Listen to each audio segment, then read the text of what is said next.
महामंत्र का जाप करो भव जल से मिले किनारा। नमो अरिहंताड़म नमो सिद्धाड़म नमो आयर्याड़म नमो वज्रायाड़म नमो लोए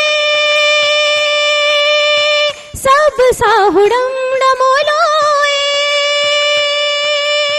सब साहुड़म। ऐसो पंच नमोकारो सब पावपणाशुडो मंगलाड़म च सब्बे सिम पड़मम हवई मंगलम पड़मम हवई मंगलम पड़मम हवई मंगलम। ये महामंत्र है प्यारा जिसने लाखों को तारा। ये महामंत्र है प्यारा जिसने लाखों को तारा।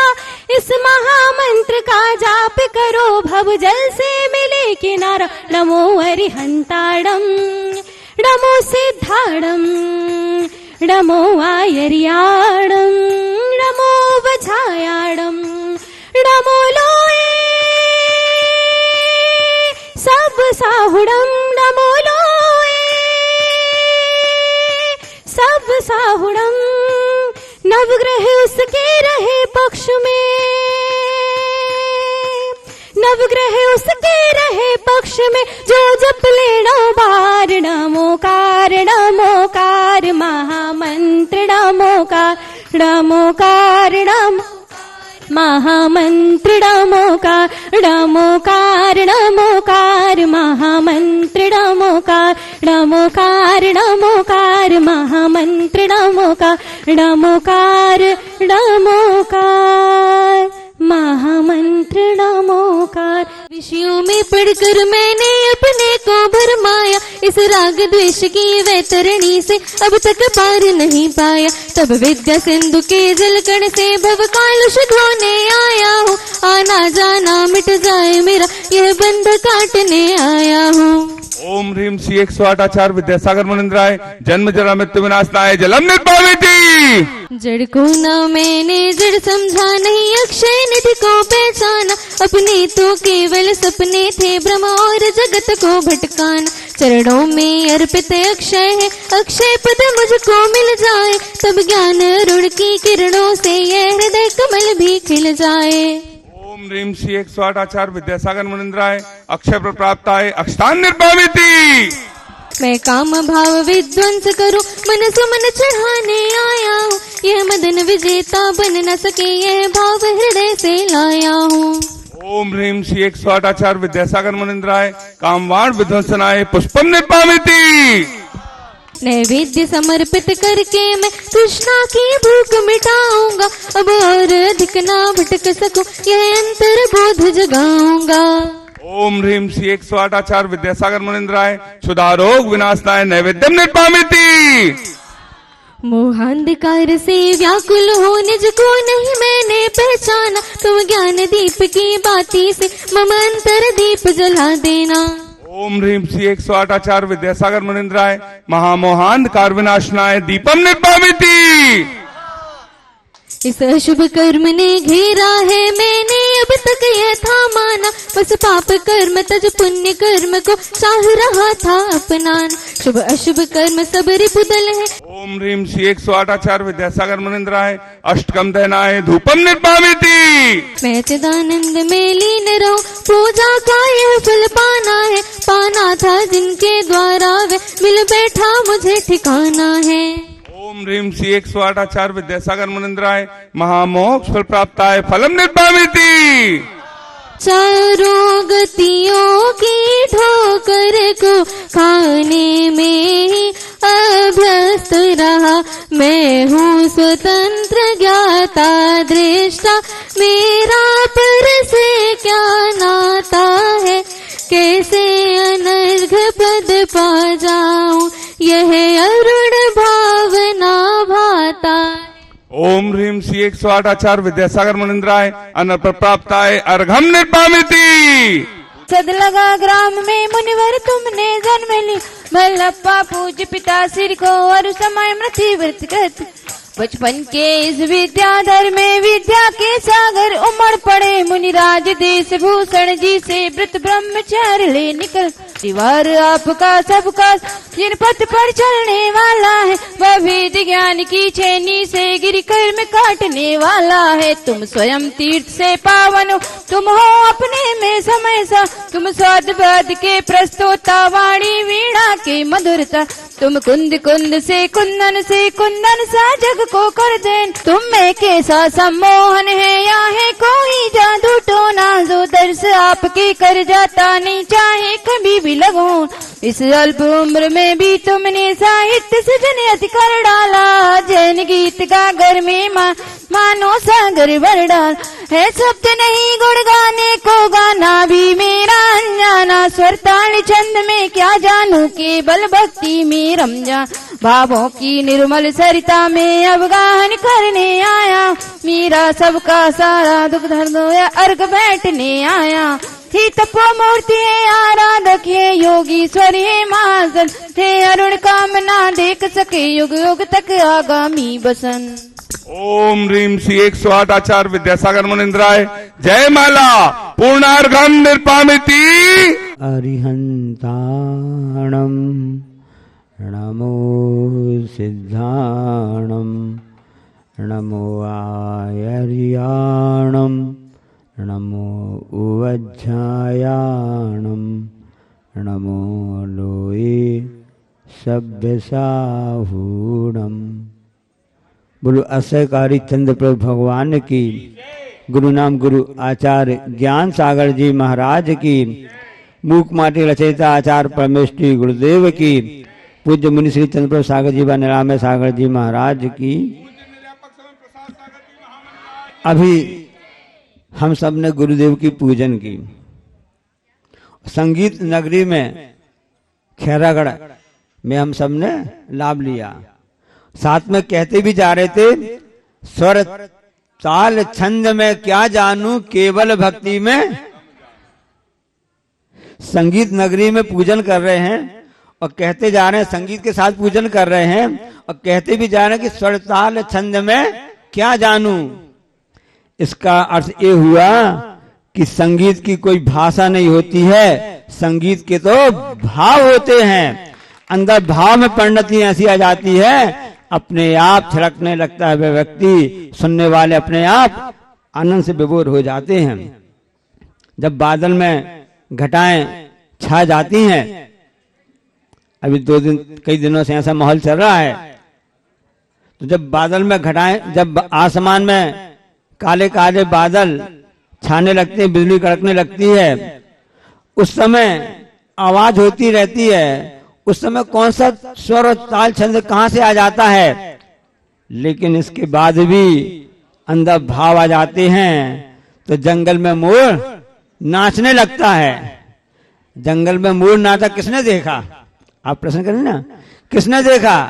ये तो कहावत है। नहीं, अंदर उस मोर संगीत की भाषा को समझता है। संगीत की कोई भी भाषा नहीं होती है, संगीत के भाव होते हैं।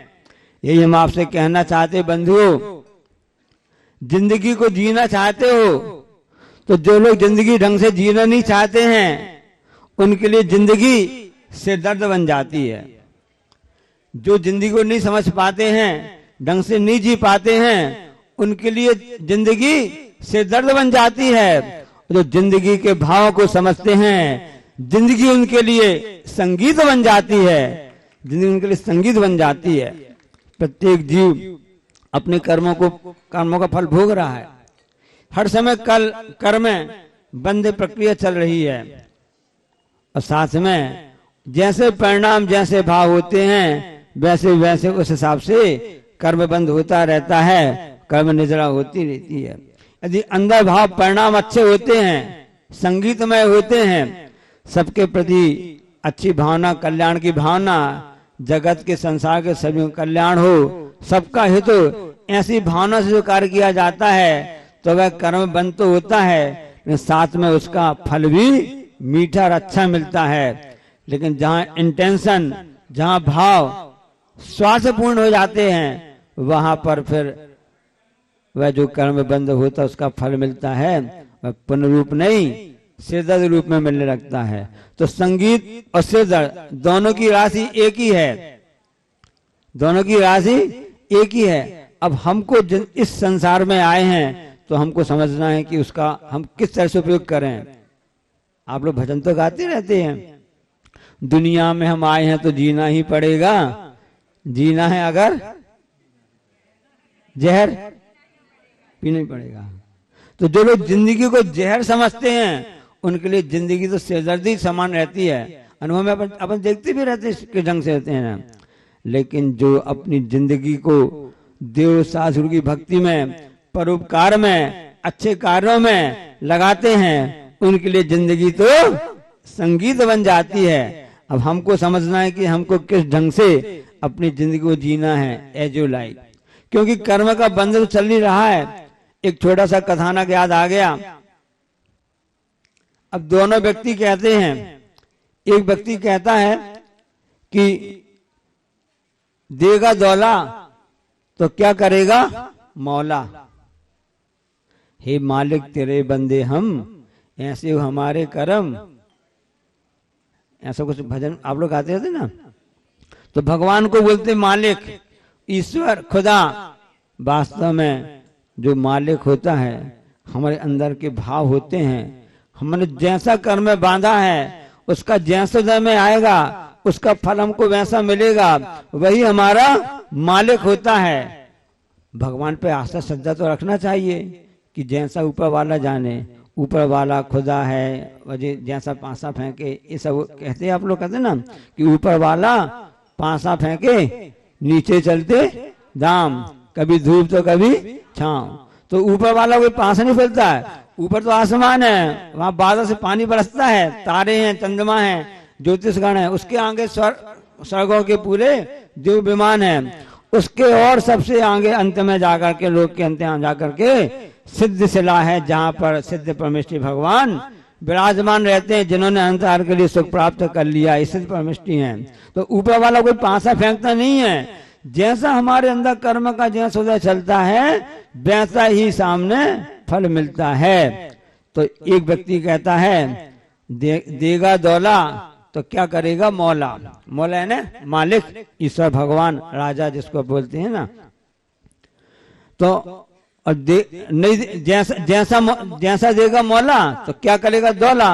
दौला यानी दौलत वाले सेठ जी, राजा महाराज जो दौलत देते हैं, इनाम देते हैं और सामग्री देते रहते हैं। तो एक व्यक्ति कहता है कि देगा दौला तो क्या करेगा मौला। तो दूसरा व्यक्ति कहता है देगा मौला तो क्या करेगा दौला। भगवान जैसा देगा वैसा तो राजा हमको क्या करेंगे, ये दौलत हमको क्या करेंगे। दूसरा कहता है कि दौलत वाले हमको देंगे, ये सही से यही कहलाते हैं, ऊपर वाला हमको क्या देगा। तो दोनों व्यक्ति कहते थे। तो जो दौला नाम का राजा था, जो सेठ धनपति था, तो वो जो उसकी तारीफ करता था ना कि देगा दौला तो क्या करेगा मौला। उसके लिए रोज भीख में 1 रुपए दे देता था। और जो कहता था देगा मौला तो क्या करेगा दौला, तो वो सोचता था कि इसको भगवान पर भरोसा है, अपने कर्म पर भरोसा है, भाग्य भरोसा है। ये भाग्य इसलिए कहलाता है, जिसको तकदीर बोलते हैं, भाग्य बोलते हैं, किस्मत बोलते हैं। तो इसको अपने किस्मत मिल जाएगा। तो उसको तो 50 पैसे आधे पैसे देता था। इस ढंग से चलता रहा।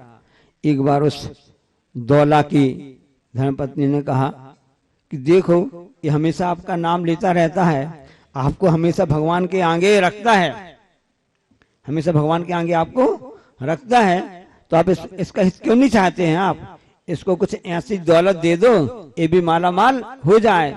भिखारी से भिखारी है, इससे उठ करके अपने एक महाजनी बन जाए, साहूकार बन जाए, ऐसा कुछ कर दीजिए आप। ठीक है। तो उसने फिर क्या किया कि 2 फल लेकर के आए। अब फल कलिंदर भी हो सकते हैं, गर्मी का समय इसलिए ऐसा बता दे रहे आपको, ले खरबूजा भी हो सकते हैं, कुछ भी ऐसे फल, कैंसा हो सकता है, आम हो सकता है, कुछ भी ऐसा फल ला करके उनके लिए दे दिए। तो कैंसा वगैरह ला के दिए।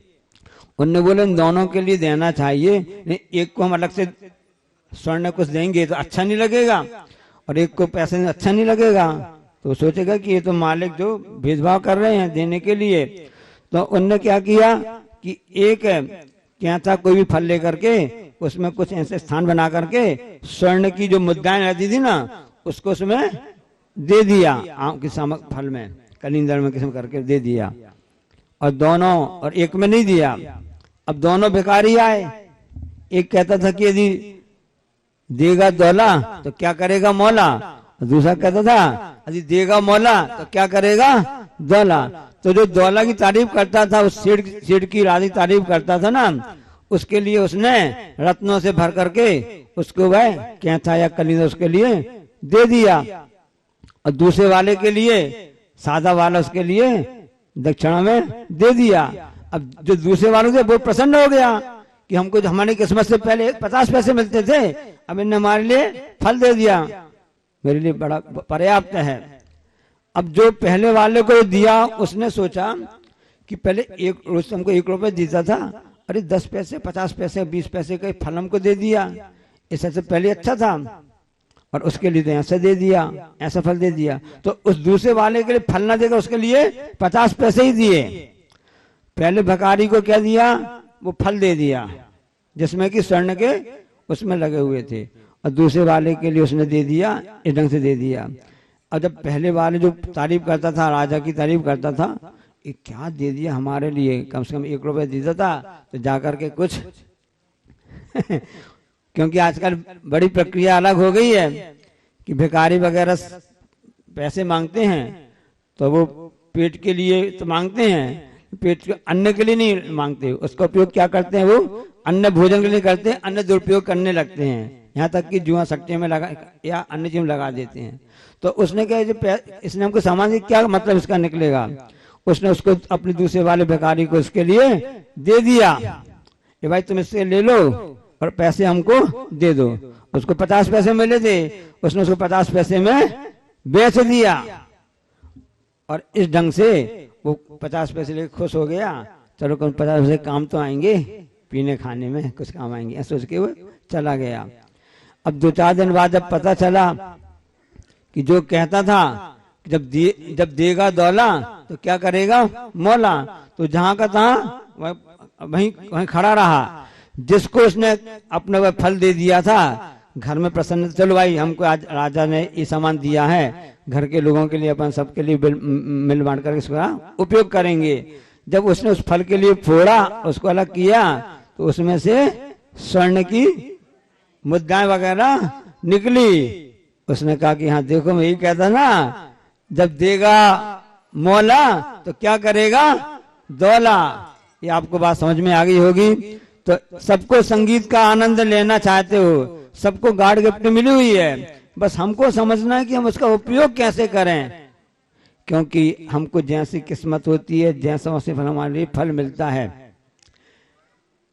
खदान से रत्न निकलते हैं, सोना निकलता है, सभी आभूषण जितने भी आपके रत्न आदि वो सब निकलते रहते हैं, लेकिन उनको तराशने वाला भी एक्सपर्ट होता है, जौहरी समझते हैं कि इसकी कीमत क्या, इसकी वैल्यू क्या है।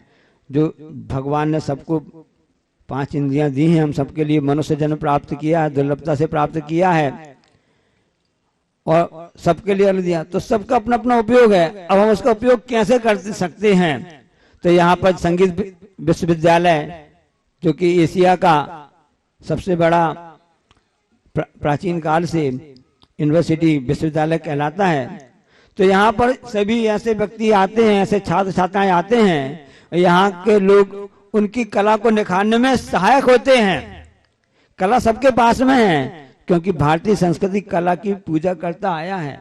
हमेशा यहाँ कलाओं को सिखाया जाता है। जब पहले गुरुकुल की व्यवस्था थी तो वहां पर छात्र पढ़ते थे, और अन्य जहाँ पर महिलाएं रहती उनके लिए छात्राएं पढ़ती, तो उन सबके लिए सभी कलाओं में पारंगत किया जाता था। इसलिए कला को समझो, जीने की कला यही है कि जीवन को सेजद नहीं, जीवन को संगीत समझो। हमको जो कुछ प्राप्त किया है उसी में निखार लाओ, उसी में आप जितना आप तराशोगे वैसा आपका यह मानव रूपी जो रत्न है और निखरता ही जाएगा। क्योंकि जीवन है अनमोल, इसे पानी में मत डालो और पूजन कर लो, भक्ति कमा लो, प्रभु के गुण गा लो। इसलिए अनमोल रत्न हमको प्राप्त हुआ है, तो इसका हम सदुपयोग करें और प्रभु की भक्ति में, संगीत में, अपने आत्मा में, क्योंकि जब हम बाहर से प्रभु की भक्ति करेंगे तो आत्मा में ऐसे संगीत की लहर अपने उत्पन्न हो जाती हैं जो हमारे कर्म की निर्जरा के लिए